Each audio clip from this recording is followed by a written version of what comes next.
জন্য, ডেমোক্রেসির জন্য, ডেভেলপমেন্টের পাশাপাশি একটা ইনক্লুসিভ এবং লিবারাল বাংলাদেশ প্রতিষ্ঠার জন্য সেটাই যদি নির্মমভাবে সত্য এবং সঠিকভাবে জাতির সামনে তুলে ধরতে পারি, তাহলে ইনশাআল্লাহ বাংলাদেশে না বিশ্ব ইতিহাসে উনি একজন অজিত রাষ্ট্রনায়ক ছিলেন, সেটি সুপ্রতিষ্ঠা হয়ে থাকবে। আমরা দেখি যে সংস্কার নিয়ে বর্তমানে অনেক কথা হচ্ছে। সংস্কার বলতে আমরা কি বুঝি? বাস্তবতা হচ্ছে সংস্কার সেটাই যেটা সময়ের প্রয়োজনে, সময়ের দাবিতে, গণমানুষের আকাঙ্ক্ষা প্রতিফলনের মাধ্যমে প্রয়োজনীয় পরিবর্তনগুলো করে। বাংলাদেশের ইতিহাসে কিন্তু শহীদ প্রেসিডেন্ট জিয়া রহমানই সত্যিকার অর্থে প্রথমবারের মতো সব সংস্কারটা শুরু করেছিলেন। উনি যখন বাকশাল পেয়েছিলেন, সে বাকশাল পরবর্তী বাংলাদেশে উনি বহুদলীয় গণতন্ত্রের সূচনা করেছেন। সেটাই কিন্তু সংস্কার। আমরা দেখেছি 4টার বাইরে কোনো নিউজ পেপার তখন ছিল না, সব বন্ধ করে দেওয়া হয়েছিল। তারপর বাকশালের পরে উনি যখন দায়িত্বভার নিলেন, উনি একের পর এক সব মিডিয়া ওপেন করে দিলেন, ক্রিটিসিজম অ্যাপ্রিশিয়েট করেছিলেন, বহু মত, বহু পথের জন্য দ্বার উন্মুক্ত করেছিলেন। সেটাই কিন্তু ছিল মিডিয়ার জন্য সবচেয়ে বড় সংস্কার। আমরা দেখেছি শহীদ জিয়া যখন রাষ্ট্র পরিচালনার দায়িত্বে ছিলেন, তখন উনি পেয়েছিলেন এমন একটা সরকার ব্যবস্থা যেটা সোভিয়েত এবং ইন্ডিয়ান ব্লকের বাইরে সমগ্র বিশ্ব থেকে বিচ্ছিন্ন ছিল।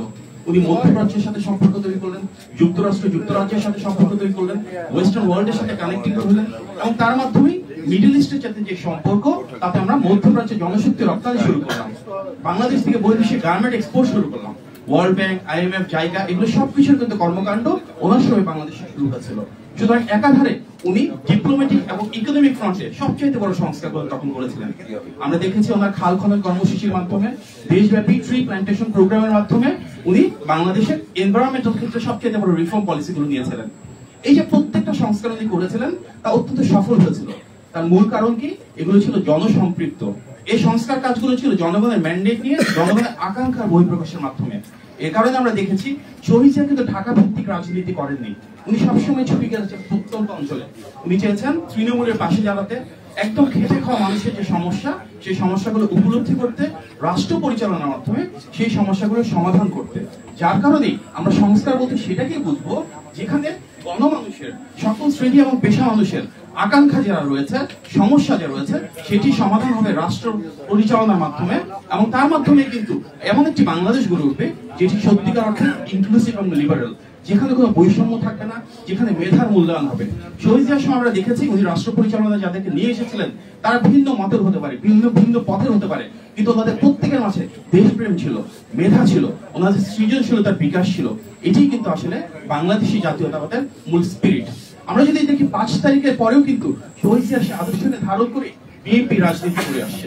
5 তারিখ থেকে 8 তারিখ পর্যন্ত বাংলাদেশে যখন সত্যিকার অর্থে কোনো সরকার ছিল না, আইন শৃঙ্খলা বাহিনী ছিল না, থানায় পুলিশের অনুপস্থিতি ছিল, তখন আমাদের নেতা বিএনপির ভারপ্রাপ্ত চেয়ারম্যান জনাব তারেক রহমান কিন্তু বারবার নির্দেশনা দিয়েছেন, বাংলাদেশের বৃহত্তম রাজনৈতিক দল হিসেবে সাধারণ মানুষের সুরক্ষা দেওয়া আমাদের দায়িত্ব। যার কারণে সরকারের অনুপস্থিতিতে 5 তারিখ থেকে 8 তারিখ এবং পরবর্তীতে প্রায় 2 মাস পুলিশ যখন ছিল না, তখন রাজপথে যেমন ছিল, একইভাবে থানায় থানায়, পাড়ায় পাড়ায়, মহল্লায় মহল্লায় সবার পাশে দাঁড়িয়ে সকল ধর্মের মানুষের, সকল বিশ্বাসের মানুষের নিরাপত্তা সুরক্ষা কিন্তু বিএনপি দিয়েছিল।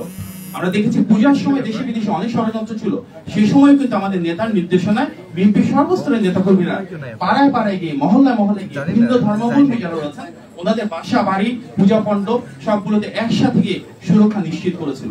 এটা কিন্তু বাংলাদেশি জাতীয়তাবাদের স্পিরিট, এবং এর মাধ্যমে আমরা চাই এমন একটি বাংলাদেশ গড়ে তুলতে যেখানে আমাদের আদর্শ যাই হোক না কেন, আমাদের অবস্থান যাই হোক না কেন, আমরা সবাই মিলে একটি অন্তর্ভুক্তিমূলক বাংলাদেশ গড়ে তুলবো যেখানে উন্নয়ন হবে সবার জন্য।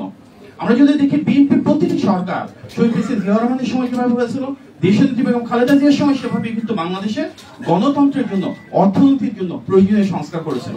যার কারণে দেশনেত্রীর সময় বাংলাদেশে প্রথমবারের মতো সংসদীয় গণতন্ত্র শুরু হয়েছে।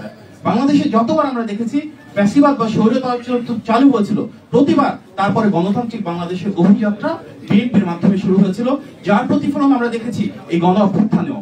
গত 16 বছরে সবচেয়ে বেশি ত্যাগ যে দলটি স্বীকার করেছে সেটা বিএনপি। আমাদের 60 লক্ষ নেতাকর্মীর বিরুদ্ধে মিথ্যা মামলা হয়েছে, আমাদের 2000-এর বেশি নেতাকর্মী শহীদ হয়েছেন, আমাদের 1000-এরও বেশি নেতাকর্মী গুম হয়েছেন। শুধু এই গণ অভ্যুত্থানে আমাদের এই 422 জন নেতাকর্মী শহীদ হয়েছেন, যেটা এককভাবে যে কোনো প্রতিষ্ঠানের জন্য সর্বোচ্চ। এই যে ত্যাগ, এই দীক্ষা, সেটা একটা গণতান্ত্রিক বাংলাদেশের জন্য। এই গণতান্ত্রিক বাংলাদেশে শহীদ প্রেসিডেন্ট জিয়াউর রহমান, দেশনেত্রী বেগম খালেদা জিয়া যেভাবে নিশ্চিত করেছিলেন মানবাধিকার থাকবে, বাক স্বাধীনতা থাকবে, আইনের অনুশাসন থাকবে, আমরা বিশ্বাস করি ইনশাআল্লাহ আমাদের সমন্বিত প্রয়াসে ঐক্যবদ্ধ বাংলাদেশের মাধ্যমে এই গণতান্ত্রিক পথযাত্রা পেরিয়ে আমরা আবারও সেই গণতান্ত্রিক মূল্যবোধ সম্পন্ন একটি বাংলাদেশে ফেরত যেতে পারবো, যেখানে জনগণের ভোটের অধিকার প্রতিষ্ঠা হবে এবং তার মাধ্যমে এমন একটি সরকার ব্যবস্থা ফেরত আসবে যার জনগণের প্রতি জবাবদিহিতা থাকবে, যার স্বচ্ছতা থাকবে এবং যারা জনগণের ম্যান্ডেট নিয়ে জনগণের আকাঙ্ক্ষা রাষ্ট্র পরিচালনার মাধ্যমে প্রতিফলন ঘটাবে ইনশাআল্লাহ। আপনার সবাইকে ধন্যবাদ। আসসালামু আলাইকুম।